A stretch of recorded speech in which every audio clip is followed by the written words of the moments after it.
छठ पूजा, जिसे डाला छठ के नाम से भी जाना जाता है, एक प्राचीन हिंदू त्योहार है जिसे विशेष रूप से बिहार, झारखंड, पूर्वी उत्तर प्रदेश और नेपाल के कुछ हिस्सों में बड़े धूमधाम से मनाया जाता है।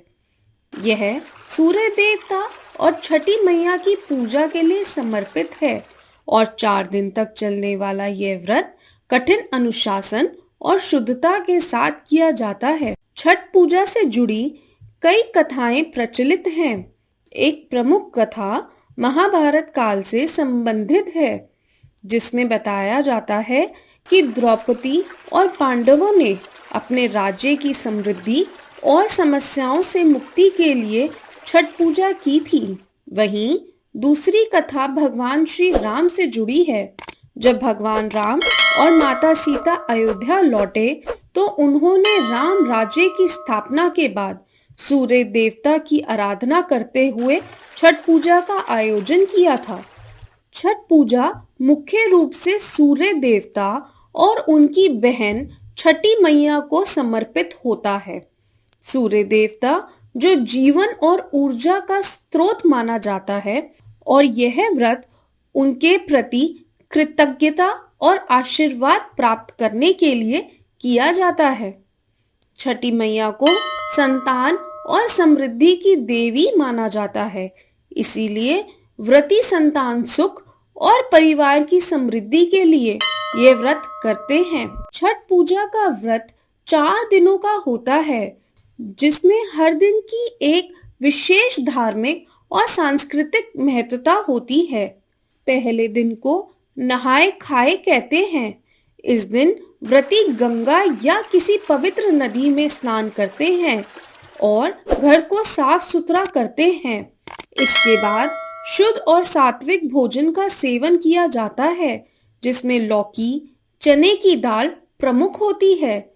इस दिन व्रत करने वाले शुद्धता और अनुशासन का पालन शुरू करते हैं। दूसरा दिन खरना होता है। इस दिन व्रती दिन भर उपवास रखते हैं और शाम को सूर्यास्त के बाद गुड़ की खीर और रोटी का प्रसाद बनाकर उसे खाकर व्रत खोलते हैं। खरना का प्रसाद अत्यधिक पवित्र माना जाता है और इसे व्रती अपने परिवार और मित्रों में भी बांटते हैं। इस दिन के बाद व्रती निराहार बिना पानी पिए उपवास प्रारंभ करते हैं। तीसरा दिन संध्या अर्घ होता है। छठ पूजा के तीसरे दिन व्रती शाम को डूबते हुए सूर्य को अर्घ देते हैं। व्रती नदी, तालाब या किसी जलाशय में खड़े होकर सूर्य देवता की पूजा करते हैं और दूध, जल, गन्ना, नारियल, ठेकुआ आदि से अर्घ अर्पित करते हैं। इस पूजा के दौरान व्रती छठी मैया से परिवार की खुशहाली और समृद्धि की कामना करते हैं। चौथे दिन को उषा अर्घ कहते हैं।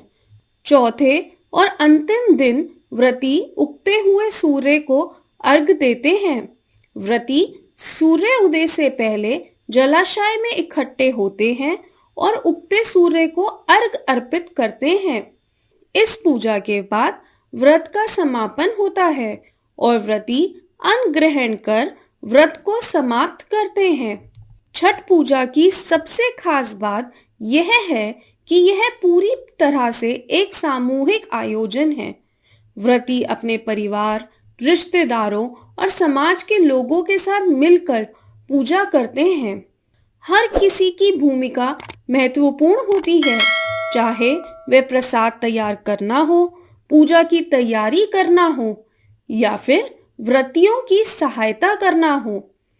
छठ पूजा की लोक गीतों की मधुर ध्वनि, गंगा घाटों पर दीपों की जगमगाहट और जल में खड़ी श्रद्धालुओं की कतारें इस पूजा को अत्यधिक भव्य और अलौकिक बनाती हैं। छठ पूजा केवल एक धार्मिक अनुष्ठान नहीं, बल्कि भारतीय संस्कृति और परंपराओं का एक प्रतीक है। यह त्योहार हमें प्रकृति के साथ सामंजस्य, अनुशासन, शुद्धता और आस्था का पाठ पढ़ाता है। छठ व्रत करने वालों दृढ़ संकल्प और आस्था इसे एक अद्वितीय धार्मिक उत्सव बनाता है और जो भारतीय संस्कृति की समृद्धि और गहराई को दर्शाता है। एक बार विष्णु जी ने लक्ष्मी जी से कहा, लोगों में कितनी भक्ति बढ़ गई है। सब लोग नारायण नारायण का जाप करते रहते हैं।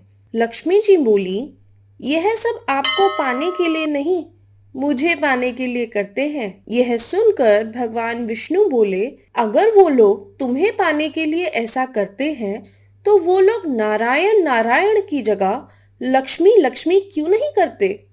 यह सुन लक्ष्मी जी ने कहा, अगर विश्वास ना हो तो क्यों ना हम लोगों की परीक्षा लेकर देखते हैं। फिर भगवान विष्णु एक गांव में ब्राह्मण का रूप धारण करके गए और एक घर का दरवाजा खटखटाया। घर में से एक सेठ बाहर आया और बोला, भाई क्या काम है। तब भगवान विष्णु जी बोले, तुम्हारे नगर में मैं एक कथा कीर्तन करना चाहता हूँ। सेठ बोले, ठीक है महाराज, जब तक कथा कीर्तन होगी आप मेरे ही घर में रहना। गांव में कुछ लोग इकट्ठा हो गए और तैयारी करने लगे। पहले दिन बहुत कम लोग आए क्योंकि भगवान स्वयं कथा करने आए थे, तो दूसरे और तीसरे दिन बहुत भीड़ हो गई। यह देखकर भगवान भी खुश हो गए कि लोगों में कितनी भक्ति बढ़ गई है। अब लक्ष्मी जी ने सोचा, क्यों ना नीचे चलकर देखा जाए। लक्ष्मी माता एक बूढ़ी औरत का रूप लेकर उसी नगर में पहुंच जाती हैं। वहां एक औरत अपने घर का ताला बंद कर रही थी। माता लक्ष्मी ने उस औरत से कहा, बेटी थोड़ा पानी पिला दे। औरत बोली, माता मुझे प्रवचन सुनने जाना है। माता बोली, बेटी थोड़ा पानी पिला दे, बहुत प्यास लग रही है। महिला जाकर एक लोटा पानी ले आई और माता को दे दिया। माता ने पानी पिया और लोटा लौटा दिया तो वह लोटा सोने का हो गया। यह देख महिला अचंभित रह गई और उसने सोचा, स्टील का लोटा सोने का कैसे हो गया। यह तो चमत्कारी माता जी हैं। अब वह हाथ जोड़कर कहने लगी, माता जी आपको तो भूख भी लगी होगी, खाना भी खा लीजिए। उसने सोचा, अगर माता जी खाना खाएंगी तो थाली कटोरी चम्मच गिलास सब सोने के हो जाएंगे।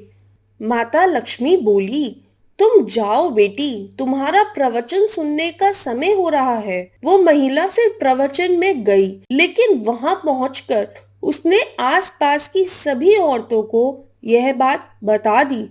अगले दिन लोगों की संख्या कम हो गई। भगवान ने पूछा, लोगों की संख्या कम कैसे हो रही है।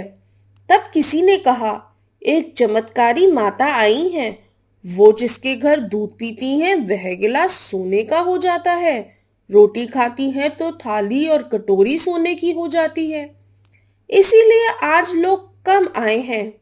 भगवान नारायण समझ गए लक्ष्मी जी का आगमन हो चुका है।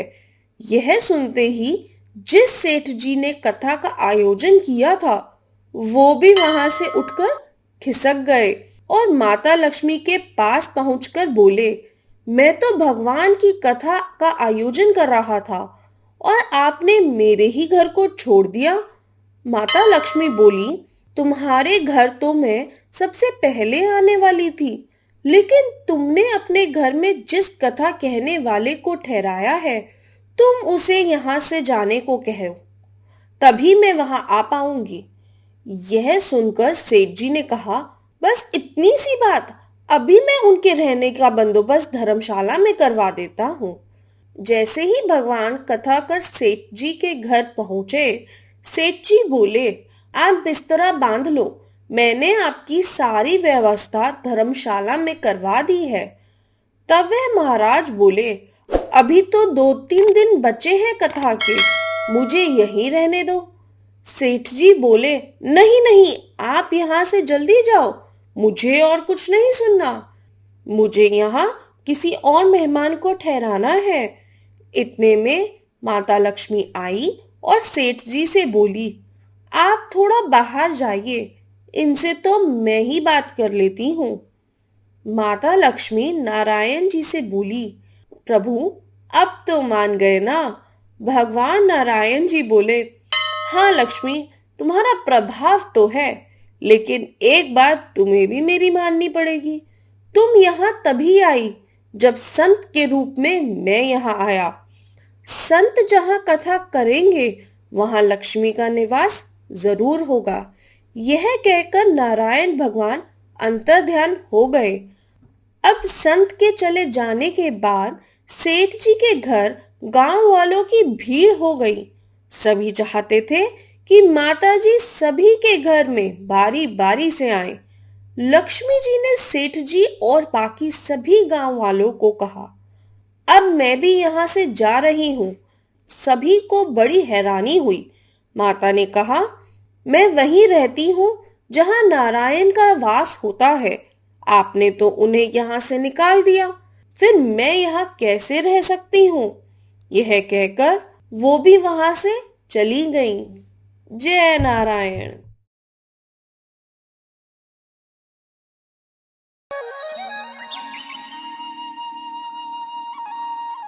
केदारनाथ धाम उत्तराखंड के रुद्रप्रयाग जिले में स्थित एक प्राचीन और पवित्र स्थल है। यह मंदिर भगवान शिव को समर्पित 12 ज्योतिर्लिंग में से एक है और 4 धाम यात्रा तथा पंच केदार का एक हिस्सा है। समुद्र तल से लगभग 3583 मीटर की ऊंचाई पर स्थित यह मंदिर हिमालय की गोद में मंदाकिनी नदी के तट पर स्थित है। इसकी पौराणिक कथा महाभारत काल से जुड़ी हुई है, जिसमें पांडवों द्वारा भगवान शिव की खोज और उनके आशीर्वाद की गाथा है। इसके अलावा मंदिर के निर्माण और उसके पीछे के ऐतिहासिक तथा भौगोलिक तथ्यों की भी एक महत्वपूर्ण भूमिका है। आइए सुनते हैं उस पौराणिक कथा को। महाभारत का युद्ध समाप्त हो चुका है। कुरुक्षेत्र में लाखों सैनिकों की मृत्यु हो चुकी है। पांडव अब हस्तिनापुर के राजा बन चुके हैं, लेकिन उनके मन में एक भारी ग्लानि है। भाइयों, हमने धर्म के लिए युद्ध लड़ा, लेकिन यह सोचकर मन व्याकुल हो रहा है कि हमने अपने ही भाइयों, गुरुजनों और कुटुंबियों का संहार किया। हाँ भैया, हमने अपने गुरु द्रोणाचार्य और भीष्म पितामह का वध किया है। क्या यह पाप हमें मुक्त होने देगा? धर्मराज, हमें इस पाप से मुक्त होने का कोई उपाय खोजना पड़ेगा। तभी वहाँ नारद मुनि जी प्रकट होते हैं। हे पांडवों, यदि तुम अपने पापों से मुक्त होना चाहते हो तो केवल भगवान शिव ही तुम्हारी मुक्ति के मार्गदर्शक हो सकते हैं। भगवान शिव ही इस ब्रह्मांड के संहारक और करुणा के सागर है। यदि तुम सच्चे मन से उनकी शरण में जाओगे तो वे तुम्हारे पापों को क्षमा कर देंगे। पांडव अपने पापों से मुक्त होने के लिए शिवजी की खोज में हिमालय की यात्रा करते हैं। वे काशी, प्रयाग और गंगोत्री होते हुए गुप्त काशी पहुंचते हैं। हमने इतने स्थानों की यात्रा की, लेकिन हमें अब तक भगवान शिव के दर्शन नहीं हो पाए। भैया, हमें और प्रयास करना पड़ेगा। उसी समय एक स्थानीय चरवाहा आता है।